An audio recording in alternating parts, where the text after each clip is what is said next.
동서고금을 막론하고 공통적인 사실 한 가지가 있는데, 그것은 신자나 불신자를 다 막론하고 성공한 사람들, 특별히 많은 사람들로부터 위대한 사람으로 존경을 받는 사람들일수록 고생을 많이 했어요. 말할 수 없는 고난의 골짜기를 겪었던 것입니다. 우리가 주위에서 흔히들 볼 수 있는 대로 똑똑하고 참 뛰어난 사람들, 훌륭한 사람들은 그에 걸맞는 고난도 그렇게 크다는 사실입니다. 그런데 중요한 것은 이들은 이 혹독한 시련과 박해 속에서도 절대로 낙심하지 않았습니다. 좌절하지 않았다는 것입니다. 또한 고난과 시련을 인생의 훈련이라 생각을 했고, 또한 자신의 영적 성장과 성숙의 기회로 생각해서 이 어려운 문제를, 고난의 문제를 잘 인내하고는 끝내 하나님께 감사하고, 아니 주위의 사람들에게 칭찬을 듣는 그런 사람들이 된 것입니다. 오늘 우리가 읽은 이 본문의 다윗의 시편 23편, 주일학교 때부터 우리가 이것은 입에 닳도록 참 외웠던 참 멋진 시잖아요. 이 시편 23편만큼 사람들에게 많이 알려진 시가 없을 정도로 성경학자들이나 성도들이나 어린아이나 어른이나 다 좋아하는 그런 이 시편 23편의 말씀을 오늘 본문으로 삼고, 내 잔이 넘치나이다, 혹은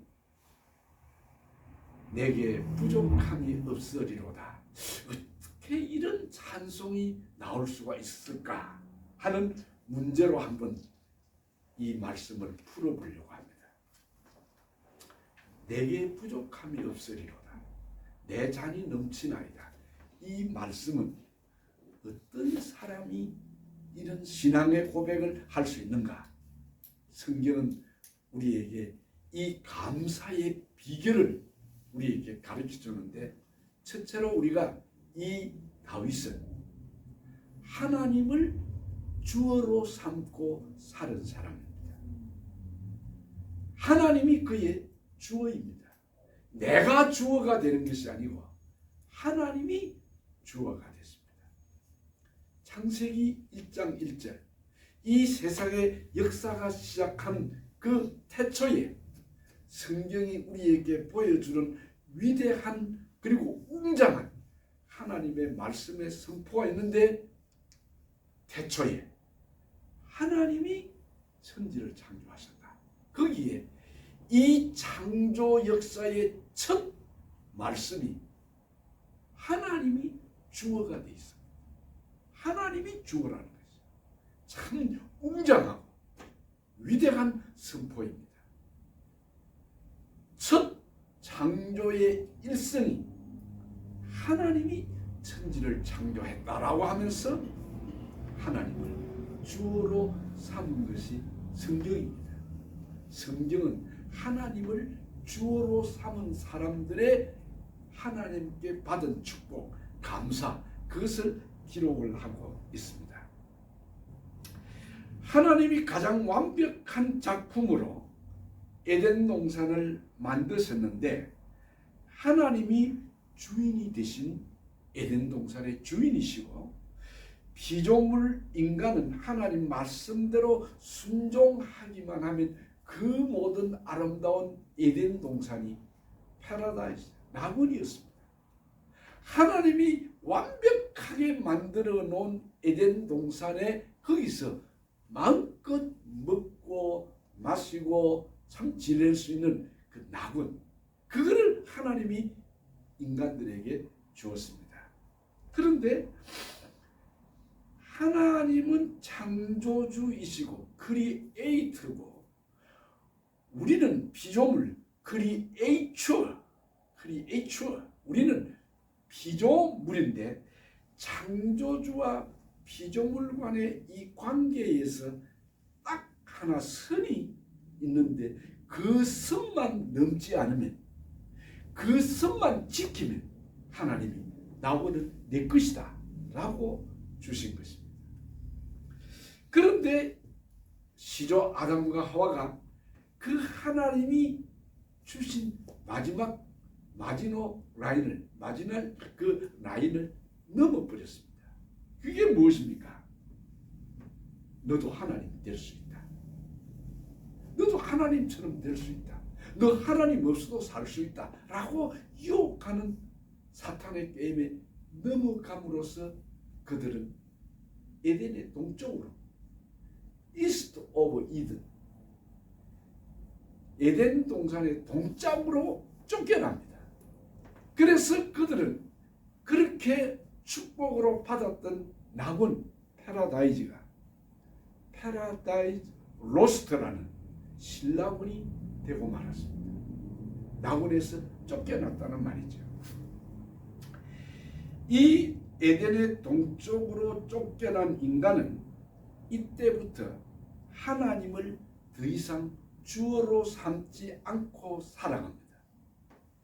그래서 그들은 추방당한 이후로 그들은 자기 자신이 주어가 되고 자기의 문제를 자기 스스로 해결하려고 하는 그런 교만한 타락한 인간으로 전락을 하면서 그 하나님이 쫓아낸 이스트 오브 이덴, 에덴 동산 동쪽에서 그들은 그때부터 타락한 범죄한 죄인으로 살아가게 된 것입니다.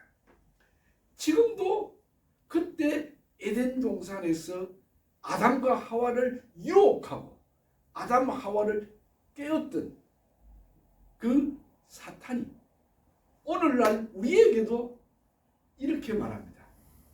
너는 내 자신이, 내 인생의 자신이 내가 주인이야. 하나님 없어도 너는 성공할 수 있어. 하나님 없어도 돼. 네가 내 인생의 주인이야 라고 속삭이고 있는 것입니다. 근데 또 모르고 인간은 하나님 없이 에덴의 동쪽에서 살아왔는데 그들이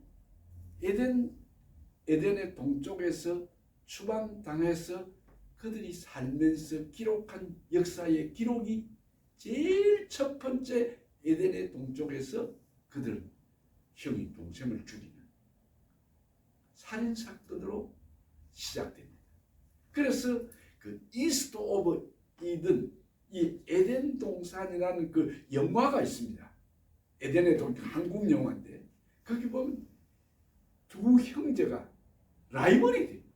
원수가 돼요. 그 형제가 갈등하는 그런 모습을 보여주는 영화인데 결국 오늘 에덴의 동쪽으로 쫓겨난 인간이 만든 첫 사건이 형이 동생을 죽이는 살인사건이 에덴의 동쪽에서 일어나지요. 그리고 그들이 좀 더 이제 나가서 한 것이 바벨탑을 쌓는 그런 사람들로 바뀌어진 것입니다. 그러면 여기 다윗은 이들과 달리 자신은 왕인데, 자신은 백성의 지도자요, 지체 높은 왕인데도 그는 하나님 앞에서는 자기를 드러내지 않습니다. 자기를 주어로 삼지 않습니다. 언제나 하나님이 그의 주인이었고 하나님이 그의 인생의 진정한 왕이라고 그는 고백하면서 사는 사람입니다. 그러면 이 다윗처럼 내 잔이 넘치나이다, 내게 부족함이 없으리로다라고 찬송할 수 있는 사람은 이런 주어를 하나님으로 삼은 사람인데, 주어를 하나님으로 삼은 사람들의 삶은 어떤 스타일로, 어떤 방식으로 살아가는지를 말씀을 드리려고 합니다. 바로 하나님을 주어로 삼고 사는 사람들의 삶의 특징은 자기 인생의 핸들을 하나님께 맡긴 사람들, 자기가 자기 인생의 핸들을 잡고 자기가 드라이브를 하고 있지 않습니다. 바로 오늘 우리는 하나님께 내 인생의 전부를 맡기고 살아가는 사람. 그게 바로 다윗같이 내게 부족함이 없으리로다 라는 고백을 할 수 있는, 감사를 할 수 있는 사람입니다. 여러분은 어떻습니까? 여러분의 인생을 여러분이 책임질 수 있던가요? 여러분 자신이 여러분의 인생을 운전해 가는데 우리는 사고도 내고 우리는 실수도 하고 우리는 어려운 문제를 만나면 무력한 인간이 되어가지고 그 앞에서 어쩔 줄 모르는 그런 사람 아닙니까? 그러나 다윗처럼 여러분의 인생을 하나님께 맡기고 하나님이 내 인생을 드라이빙 할 수 있도록 맡긴 사람에게는 염려할 것이 없지요. 왜 염려를 하느냐? 자기 염려를, 자기의 무거운 인생의 짐을 맡길 사람이 없어요. 자기 문제를 맡길 사람이 없기 때문에 인간이 염려하는 것입니다. 그러나 여기 하나님은 나의 목자시니 하나님을 주어로 삼은 사람은 그 하나님께 모든 문제를 맡기고 그를 의지하고 그를 기대면서 살아갑니다. 하나님이 고 하면 고 하고 하나님이 스톱 하면 스톱하는 그런 삶을 살아가는 자가 하나님을 주어로 삼은 사람. 그런데 우리는 그렇지 않잖아요. 하나님이 가라고 하는데 부덕부덕 거기서 멈추고 있네요. 하나님이 멈추라고 하는데 계속 그냥 달려갑니다. 이게 우리의 모습입니다. 그러나 하나님을 주어로 삼은 사람은 그렇지가 않는 것입니다. 이런 사람은 자기의 삶의 모든 판단과 그리고 결정을 하나님께 맡기는 사람. 자기 인생의 문제를 만났을 때 그 문제를 자기가 풀려고 하는 것이 아니고 하나님께 맡겨서 하나님이 시키는 대로, 하나님이 인도하는 대로 삶의 모든 문제의 판단과 결정권을 하나님께 드리는 사람. 그게 하나님의 주어로 삼은 사람입니다. 내 인생의 문제 해답은 하나님께 있다고 고백하고 내게 있지 않다고 생각하는 사람. 그래서 이런 사람은 파이널 디시전, 결정적인 마지막 결론은 언제나 하나님께 맡기는 것입니다. 그래서 하나님이 오케이 하면 그때부터 내 행동이 이루어지는 삶. 그게 하나님을 주어로 삼은 사람들입니다. 우리는 하나님의 종들이라고 고백을 합니다. 종은 자기 주장이 없습니다. 자기 소유가 없습니다. 종은 자기 권리가 없습니다. 모든 게 주인에게 달려있는 것이 종입니다. 그래서 종은 그가 주인에게 자기의 아내도 자기의 자녀들도 막 주인의 소유, 자기 소유라고 하면 아무것도 없고 그래서 주인의 명령에 따라 순종하며 가는, 그게 하나님을 주어로 삼은 사람들의 삶입니다. 그러므로 이런 사람은 절대로 주인의 뜻만 따릅니다. 그게 주어를 하나님으로 삼은 사람들입니다. 이 하나님을 주어로 삼은 사람들은 절대로 능동적인 삶을 살지 아니하고 언제나 수동적인 삶, 능동태가 아닌 수동적인 삶. 그래서 이것이 기독교의 기본인 은혜의 종교의 특징인 것입니다. 기독교는 하나님을 주인으로, 하나님을 왕으로, 하나님을 제일 높은 자리에 하나님을 모시고 살기 때문에 모든 것을 하시는 일을 하나님께 하도록 맡기는 거예요. 이것이 우리의 삶으로. 그러므로 여러분 절대로 우리는 하나님을 앞서면 안 됩니다. 결정은 하나님이 하고 명령도 하나님이 해야지 내가 내 문제를 결정하고 판단하고 아닙니다. 그것은 하나님을 주로 삼은 사람이 아닙니다. 이런 사람은, 이런 종들은 어쨌든 그의 삶의 모든 중심, 주인을 높이고 주인이 드러나게 하고 주인에게 모든 문제가 잘 되도록 수종되는 그런 삶으로 살아가는, 내가 이런 말을 하지 않고 하나님, 오직 하나님, 이런 삶의 자세로 살아가는 사람입니다. 그래서 내 삶의 연출자, 내 삶의 감독자, 바로 그것이 하나님이라는 거예요. 그래서 오늘 이 세상에 사는 모든 인간들은 우리의 연출자요, 우리의 감독자인 하나님의 명령과 지시에 따라서 울고 웃고 그리고 따라가고 순종하는, 그게 하나님을 주어로 삼은 사람이에요.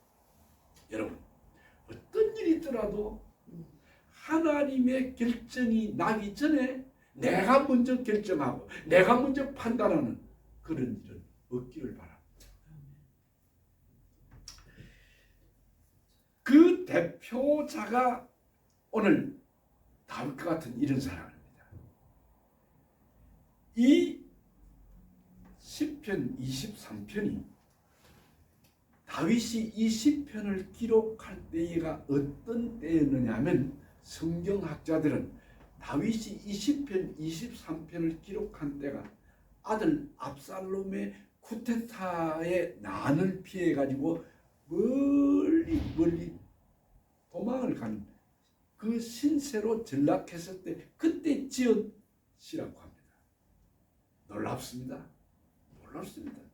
이 다윗이 그의 참 사랑하는 아들한테서 쫓겨나고 왕위를 이제 뺏으려고 혁명을 일으킨 참 이 페류나 그 압살롬에게 쫓겨다니면서 지은 시라는 것입니다. 너무도 놀랍지 않습니까? 오늘 우리는 이 하나님을 주로 삼고 사는 사람들의 삶이 이런 삶이라고 하면, 이런 감사라고 하면, 그러면 다시 다윗은 고백하기를, 하나님이 나의 목자가 되셨다. 나의 목자. 하나님을 목자로 삼고 자기는 양이다. 그 목자가 기르는 양이라고 자신을 고백합니다. 그런데 이 하나님을 목자로 삼고 사는 사람들, 그 사람들은 바로 하나님이 나를 지켜주시고 먹이시고 보호하시고 인도해 주시는 전능하신 분이다 라는 것을 믿고 살아가는 것입니다. 그게 이 목자로 하나님을 삼은 사람들의 삶의 원리입니다. 목자는 양들을 위해서 목숨까지 버리는, 우리 예수님이야말로 오늘 우리를 위해서 자기 목숨을 십자가에 내어놓았던 선한 목자이십니다. 다윗은 이 하나님이 나의 목자이시다 라고 고백을 했습니다. 여러분은 목자가 누구라고 생각하십니까? 여러분의 인생을 누구에게 맡겼습니까? 여러분의 삶의 모든 공급자가 누구라고 생각하십니까? 이 목자는 자기 맡은 양을 먹이는 사람입니다. 말하자면 공급자입니다. 공급자. 무엇이든지 다 양들을 위해서 공급해 주는 자고, 이런 사람은 보호자입니다. 양을 지켜주고 생명을 지켜주고 보호해주고 낭떠러지에 떨어지지 않도록 그 양을 이끌어가는 그런 인도자요, 보호자입니다. 그렇다면 여러분, 오늘 우리에게 하나님이 나의 공급자다. 하나님이 나의 보호자다. 하나님이 나를 인도하는 사람으로 고백하며 산다면 무슨 걱정이 있습니까? 예수님이 다 그렇게 알아서 해 주실 텐데 말이에요. 하나님이 내 먹을 것, 입을 것, 마실 것 다 공급해 주는 분이시고, 그분은 내가 낮에 해와 밤에 달도 나를 해치 않도록, 상하게 하지 않도록 지켜주시는, 보호하시는 하나님이신데, 여러분 그분의 인도를 따라 가기만 하면, 그분의 인도를 따라 순종하기만 하면 절대로 우리는 실수하지 않습니다. 실패하지 않습니다. 사도행전 10장을 보면은 그 고넬료, 로마의 백부장 고넬료가 예수를 영접하는 그런 장면이 나옵니다. 그런데 그 고넬료의 집에 가라고 하신 하나님의 명령을 따라서 베드로가 갔지, 베드로 스스로 신방을 간 게 아닙니다. 베드로는 끝까지 하나님 앞에 이방인 집에 내가 어떻게 가냐고 사양을 했지만, 하나님은 끝끝내 그를 그 집으로 인도를 시킵니다. 사도행전의 모든 역사는 하나님의 지도자들이나 하나님의 백성들은 자기 스스로 자기 갈 길을 가는 것이 아니고 성령께서 가라고 인도할 때 하나님이 성령을 통해서 그 사람을 인도할 때, 그때부터 그 사람의 행동이 시작되는, 그게 사도행전의 이야기입니다. 베드로는 스스로 가지 않았습니다. 성령이 인도를 했는데, 그래서 이 하나님의 인도를 따라간 이 베드로가 이방인 백부장 고넬료의 집에서 하나님의 말씀을 선포를 하니까, 그때에 성령이 그 고넬료의 가정에 예배에 참석했던 사람들에게 임했습니다. 여러분, 오늘 우리가 내 스스로 행동하는 것이 아니고 하나님의 인도만 따라가면 우리의 삶은 절대로 우리는 실패하지 않습니다. 오늘 여기 이 다윗이 하나님을 주어로 삼고 하나님을 목자로 삼고 사는 삶이었기 때문에 그에게는 부족할 것이 없었습니다. 근데 여러분, 이 부조리를 누가 믿을 수 있겠습니까? 정말 어떤 사람이 내게 부족함이 없으리로다라고 고백할 수 있습니까? 이 세상 해 아래서 사는 모든 사람들은 문제가 있습니다. 시련이 있습니다. 고난이 있습니다. 다윗이라고 그는 문제가 없고 탄탄대로만 가고 꽃피고 세우는 그런 길만, 꽃길로만 가는 그런 인생이었습니까? 아닙니다. 그에게는 오늘 우리가 겪는 어려운 문제보다도 훨씬 더 심각한 문제들이 많았는데, 그의 아들 가운데 압살롬뿐만 아니라 또 그 아들 하나가 또 난을 일으키려고 하던 그런 자식 교육을 어떻게 시켰는지라고 말할 수밖에 없는 그런 참 미묘한 부자 간의 관계였습니다. 그런데 다윗은 말하기를 사울 왕에게 그렇게 쫓겨 한 10여 년을 그런 쫓김받는 도망자의 삶을 살았던 그 다윗이 그의 아들 압살롬의 난을 피해서 벗은 발로 신발도 채 신지 못하고 요단강을 건너서 도망을 가든 기드론 시내를 건너가든 그런 다윗이 어떻게 내게 부족함이 없으리로다, 내 잔이 넘치나이다라고 고백할 수 있었겠느냐 그 말.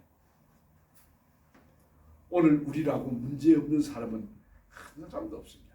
그러나 오늘 이 다윗처럼 하나님을 주어로 삼았고 하나님을 목자로 모시고 사는 삶이기 때문에 하나님이 모든 것을 하신다고 하는 그 믿음 때문에 내게 부족함이 없으리로다 라고 그렇게 고백을 한 것입니다. 요셉이 어떠했습니까? 그 바로 왕 앞에 불려가서 그가 꿈을 이제 해몽하는 그런 자리에 이르게 되는데, 그 창세기 41장에 보면 요셉은 바로 왕 앞에 섰을 때에 참 너무도 위대한 모습을 봅니다. 그가 종으로 지금 팔려왔던 신분이 종입니다. 슬레이브입니다. 주인의 소유물입니다. 그러다가 주인 보디발의 아내의 농간으로 누명 둘러쓰고 감옥에 갔습니다. 그런데 그가 어느 날 바로 왕 앞에 서서 내 꿈을 해석하라고 했을 때, 그때 만약에 그 자리에 내가 요셉처럼 서 있다면 여러분은 어떻게 하겠습니까? 드디어 때가 왔구나. 내가 이제 종의 신세에서 탈피할 수 있겠구나. 그리고 내가 만약에 이 옥문을 나가면 나를 억울하게 누명을 둘러씌운 보디발의 아내에게 멋지게 복수를 해야지. 그런 생각을 하면서 그 천하의 바로, 천하의 그 왕 앞에, 바로 왕 앞에 섰던 이 요셉이 어떻게 하든지 자기를 돋보이게 하고 자기 실력을, 자기 능력을 보여주고 싶은 그런 때였습니다. 소위 말하면, 오늘 말하면 자기 PR을 하고 싶었을 겁니다. 그런데 요셉은 그렇지 않습니다. 이 바로 왕이 너는 꿈을 들으면 능히 푼다더라. 너라고 내가 그 1인칭 너를 이렇게 가르쳐 줍니다. 그러면서 그는 요셉에게 너는 꿈을 잘 꾼다고, 잘 해석을 한다면서 하니까, 그때 요셉이 하는 말, 이는 내게 있는 것이 아니라 하나님이 바로에게 평안한 대답을 주실 것입니다. 이 한마디가 어떤 신앙인의 모습인지 우리는 짐작할 수 있습니다. 자기를 들리지 않았습니다. 꿈을 해몽하는 자가 자기가 아니라 하나님이라는 것입니다. 그래서 이 바로가 꾼 꿈을 요셉 앞에 두 번 꾼 꿈 이야기를 다 해줍니다. 그때에 요셉이 이런 말을 합니다. 바로의 꿈은 하나이라. 하나님이 그 하실 일을 바로에게 보이시려고 한 것입니다. 그래서 여기 계속해서 하나님이 이 꿈을 해몽을 해서 당신에게 앞으로 어떻게 하라는 것을 가르쳐 줄 것입니다. 내가 아닙니다. 내가 아니고 하나님을 주어로 소개를 했죠.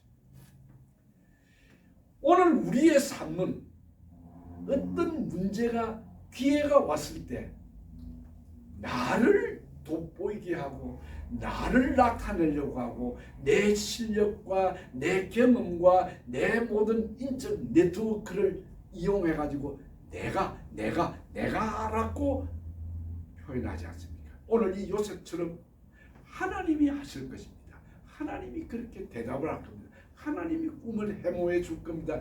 이런 어리석은 자가 되지 않고, 얼마나 현대인들은 영악해서 그 찬스, 그 기회에 자기를 보여주어서 칭찬을 받고 신임을 받으려고 하지 않습니까? 그게 오늘 현대인들의 모습 아닙니까? 그런데 요셉은 하나님이 하십니다. 이렇게 결국은 하나님만을 돋보이고 하나님만을 높이고 하나님 제일주의로, 하나님 주로 삼고 살았던 이 요셉을 바라본 바로가 감동을 받지 않습니다.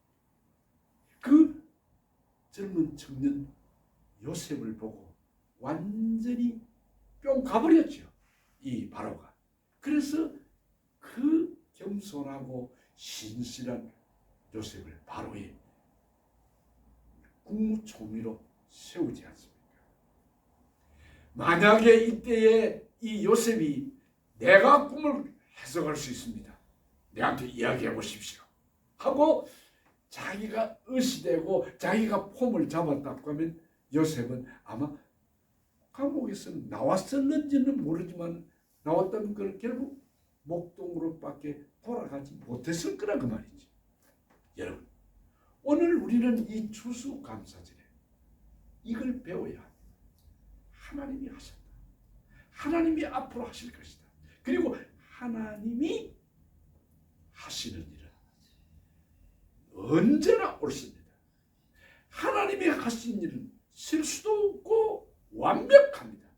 하나님의 시간은 1초 1분도 틀림이 없는 정확무가 하는 착오가 없는 착각이 없는 그런 하나님의 모습을 우리가 보아야 될 것입니다.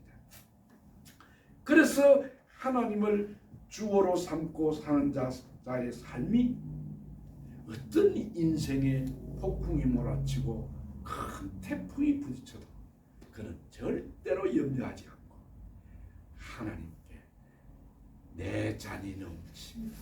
내 잔이 넘칩니다. 내게 부족함이 없습니다라고 고백할 수가 있게 될 것입니다. 마지막 제가 결론으로 성경 구절 하나를 소개하고 이 설교를 마치겠습니다.